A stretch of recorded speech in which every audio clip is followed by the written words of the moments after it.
برکت اور خوشحالی، ہر آدمی چاہتا ہے کہ مجھے برکت ملے، خوشحالی ملے، تو اس کے لیے کیا ہے؟ اللہ تعالیٰ ارشاد فرماتا ہے وَلَوْ أَنَّ أَهْلَ الْقُرَىٰ آمَنُوا وَاتَّقَوْا لَفَتَحْنَا عَلَيْهِمْ بَرَكَاتٍ مِّنَ السَّمَاءِ وَالْأَرْضِ وَلَٰكِن كَذَّبُوا فَأَخَذْنَاهُمْ بِمَا كَانُوا يَكْسِبُونَ۔ سورہ اعراف آیت نمبر 96۔ اللہ کریم فرماتا ہے اگر بستیوں کے رہنے والے ایمان لے آتے اور تقوی پرہیزگاری اچھے اعمال اختیار کر لیں تو ہم ان پر آسمان اور زمین کی برکتیں کھول دیں، لیکن انہوں نے جھٹلایا تو ہم نے ان کے اعمال کی وجہ سے ان کو پکڑ لیا۔ جب قوم تقوی کی دولت سے مالا مال ہو نا تو پھر IMF کے آگے ہاتھ نہیں پھیلاتے، پھر امریکہ کے آگے جھولی نہیں پھیلاتے۔ پھر کیا ہوتا ہے جب قوم تقوی کی دولت سے مالا مال ہو؟ اللہ فرماتا ہے میں آسمانوں سے بھی زمینوں سے بھی رزق کے انبار لگا دیتا ہوں، میں زمین سے بھی رحمت کے دروازے کھولتا ہوں، میں آسمان سے بھی رحمت کے دروازے کھولتا ہوں۔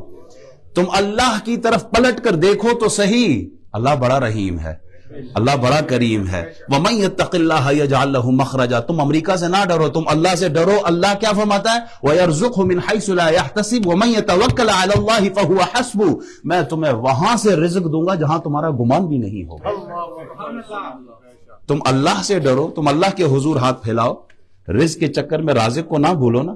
عزت دینے والا، اولاد دینے والا، روٹی کھلانے والا، یہ سب اللہ ہے، تو تم اللہ کی طرف پلٹ کر آؤ۔ ایک اور بات، نبی علیہ الصلوۃ والسلام ارشاد فرماتے ہیں، کنز المال کی حدیث ہے 4556، اذا ترك العبد الدعاء للوالدين فانه ينقطع عن الولد الرزق في الدنيا۔ جب بھی کوئی انسان اپنے والدین کے لیے دعا کرنا چھوڑ دیتا ہے تو اس کا رزق رک جاتا ہے۔ والدین کے لیے دعا چھوڑ دیتا ہے، رزق کم ہو جاتا ہے اس بندے کا۔ قرآن میں نہیں ہے دعا رب ارحمہما کما ربیانی صغیرا۔ جب کسی کے احسان کا بدلہ ہم نہیں دے سکتے نا تو پھر آلٹرنیٹو ہمارے پاس کیا؟ ہاتھ اٹھا دو، اللہ میں تو کچھ نہیں کر سکتا، اللہ تو ہی اس کو اس کا اجر عطا فرما۔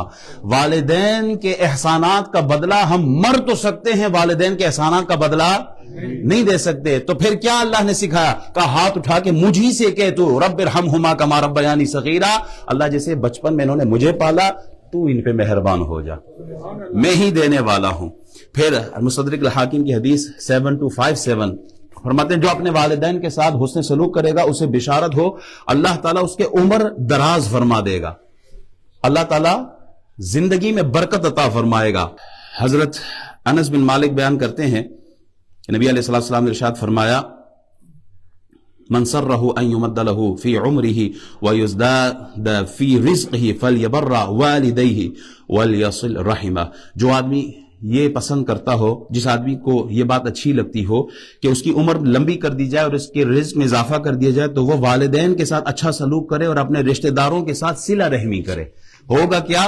اس اچھے عمل کا اثر یہ ہوگا کہ اللہ رزق بھی بڑھائے گا، اللہ زندگی میں بھی برکت عطا فرما دے گا۔